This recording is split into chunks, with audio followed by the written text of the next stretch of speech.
Well, welcome back to Variety Homestead. Today we're going to be making dog food. We started making our own dog food probably 2 to 3 months ago. Our little beagle took her to the vet and she had allergies of some sort, and she was chewing on her paws and scratching all the time. So when I mentioned it to the vet, she said she's got allergies, and she prescribed a medication for her that I was supposed to give to her every day. And we gave her just regular medium grade, her and her hound, medium grade dog food. We didn't buy the real cheap stuff. We didn't buy the real expensive stuff. And then when I started researching this medication, I found that number one, it can be harmful to the dogs. And number two, it's really expensive. It was like $80 to $100 a month for the prescription. And then you add on another $100 a month for the dog food, and it was just a little crazy. So what we decided to do, I said, well, let's see if it's the food that's causing the allergies. So we looked up some recipes online for dog food, and there's about 100 different ones. And a lot of people add supplements to their dog food, which that's kind of like something we wanted to get away from. So we just wanted to do as many natural ingredients as we could. And the dogs they absolutely love the food. It's cheaper, and she's not scratching near as much, and her paws look much better. They were real stained from where she was chewing on them, and now they're not anymore. And she's even lost a little bit of weight. So anyway, this is what we're going to do today, and I'm not an expert. I'm not saying this is the best recipe, but this is what we're doing, and so far it's worked out really well. Okay, so here's our recipe. I pre-cooked about 4 cups of rice, and then I have 3 pounds of ground beef. Now we buy our ground beef from a local farmer, so we get it really cheap, and it's actually really good ground beef. It's more like ground chuck, and I know this can be expensive if you buy it in the grocery stores, but there's alternatives. You can buy like the chicken leg quarters.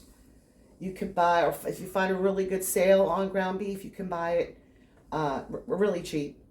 And then I also use a 1 pound package of peas and carrots frozen, and 2 to 3 sweet potatoes. If they're this size sweet potatoes, then I'm going to use 2. This, I'm just going to use 1. And real Redmond salt. I only use about a tablespoon of this. I would not suggest using regular salt for your dogs. I would just make it without, but this has added vitamins and minerals in it that are good for dogs. And I do add olive oil to the pan for each batch. I use about a tablespoon of olive oil because this meat is really lean and they need the added oil. So what I do is I don't even wash these sweet potatoes because they're not going to eat the skins. I just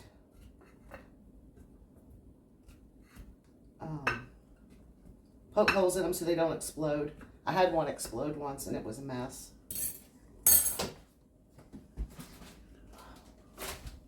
And I'm going to stick them in the microwave and just let them cook. Put about 6 minutes on them. I just let them cook while I'm frying up the ground beef.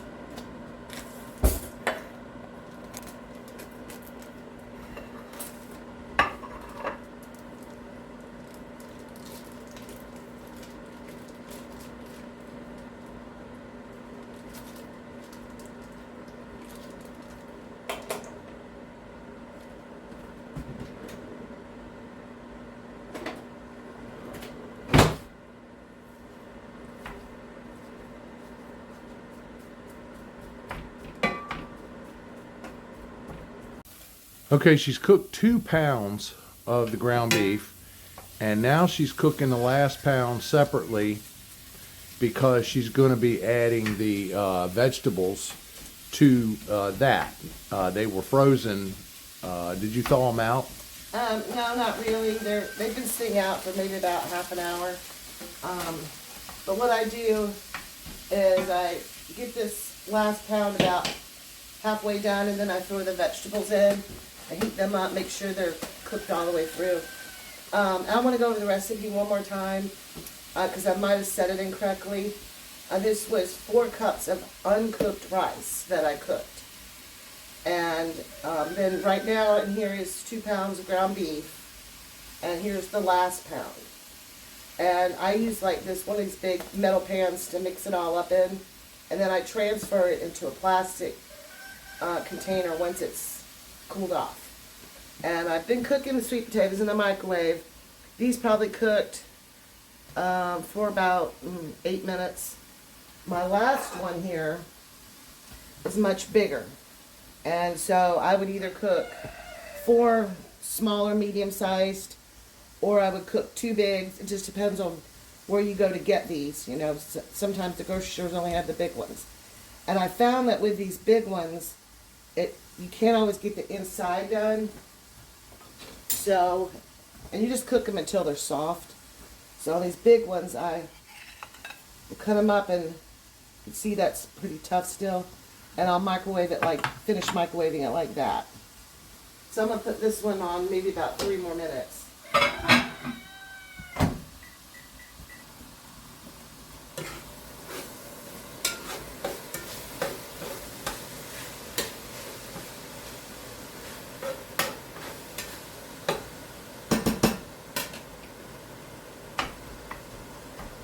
And one good thing about this is you know what your dogs are eating. Because if you ever look at the ingredients on that dog food, it's kind of a guessing game sometimes what it is. And it may be, it can help you on your vet bills also, you know. And like I said, I'm sure there's better recipes out there, but this is what we found works for us and is relatively inexpensive. Because we were looking at like $200 a month to feed 2 dogs. And that wasn't even good dog food. It was like medium grade dog food.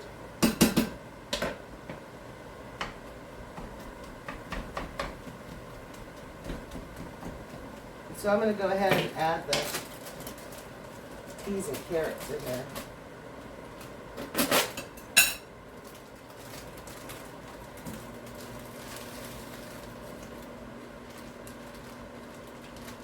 And you can use green beans too.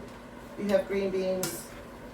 And just anything you want to add, just, you know, look it up online and make sure that it's okay for dogs to eat. I was going to use, instead of olive oil, I was going to use avocado oil, you know, to cook to add to the beef, but I found out the dogs don't process that real well. So I just use the olive oil.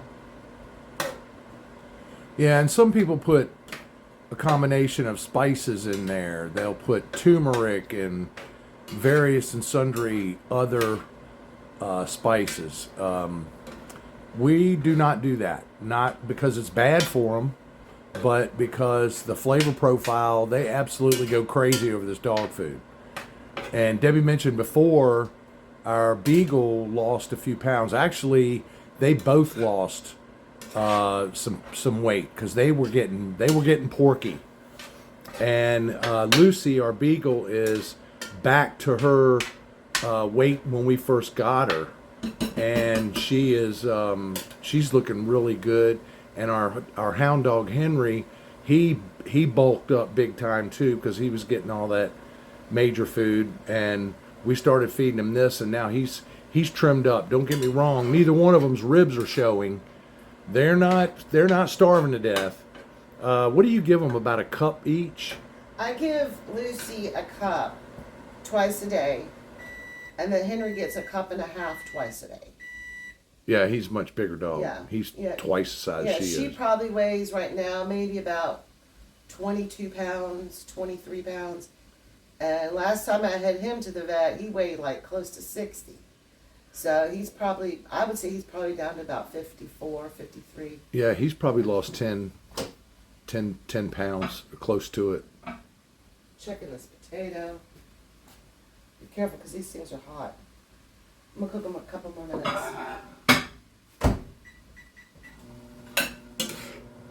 And this last batch takes a little longer just because I added the peas and carrots to it.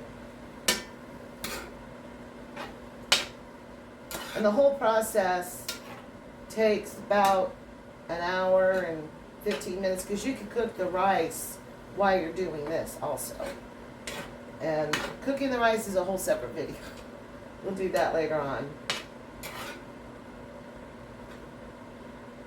Yeah, a lot of folks don't know how to cook rice unless it's boil and bag rice or unless it's minute rice. We don't use any of that. We use just the straight up rice in the bag, and it's white rice, but it's good for the dogs. A lot of them say use brown rice, but I don't know. Like I said, we're not raising show dogs here or anything like that. We just want healthy dogs that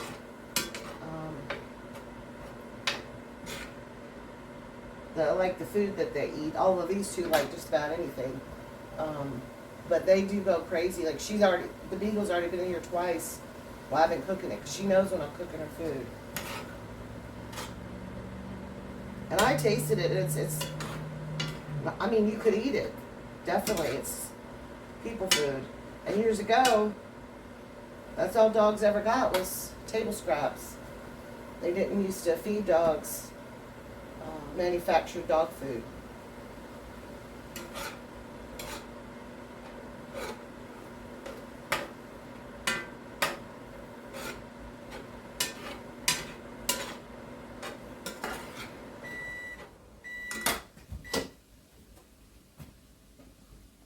This is probably done.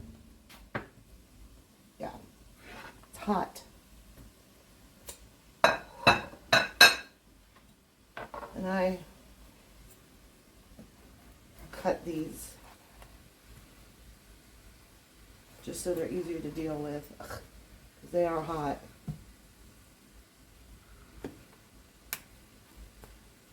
They cool off a little faster.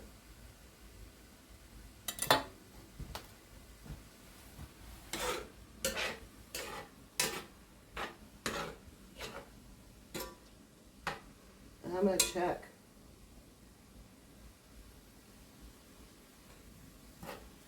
Yeah, they're soft. When the meat's done.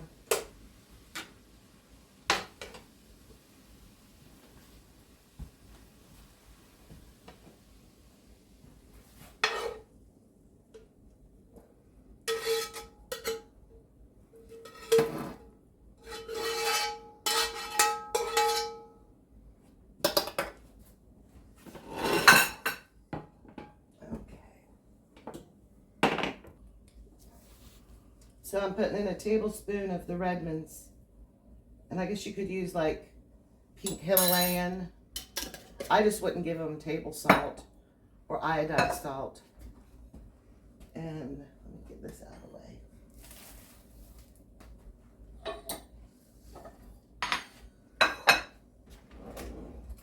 Get a spoon out.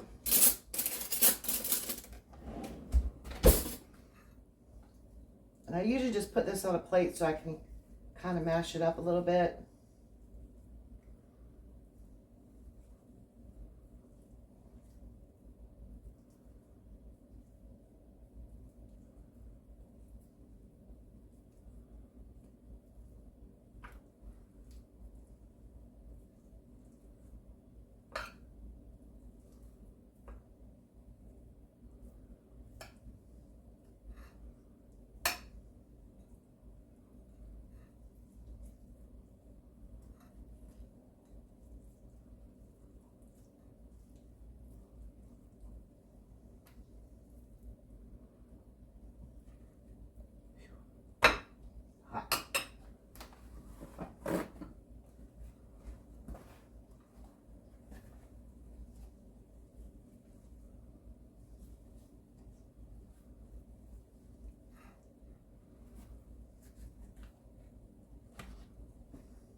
See, they know it's their food I'm fixing.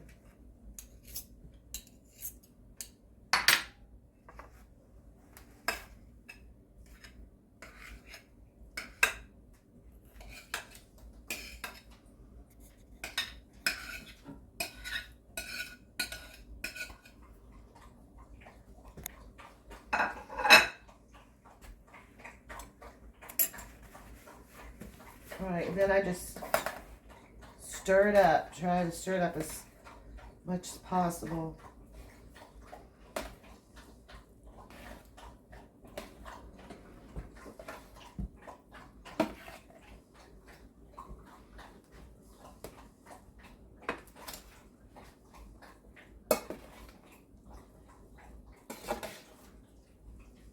And the rice does like to clump up. But you can always unclump it when you serve it to them too. And I serve it to them cold right out of the refrigerator.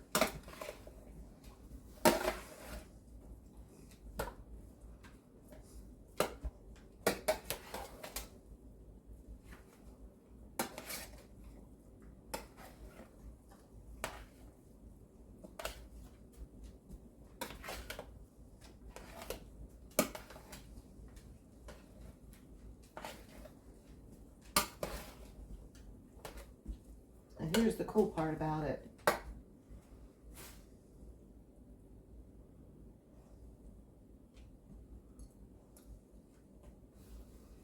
It's good. People can eat it too. Couldn't do that with regular dog food, or I wouldn't do it with regular dog food. So anyway, like I said, when this cools off, I'm gonna put it back in my plastic container with a lid. I just keep it in the fridge. And we feed them twice a day. And like I said, you can try this out. You can change it as however you want. I would just check and make sure whatever you're giving them, that it's okay for dogs. So anyway, I hope that you try this out. See how your dogs do, especially if you got allergy situations like ours do. And if you run out of dog food, you can make it real quick. You don't have to run to the store. So I hope you like this video. Subscribe and share. Thank you for watching.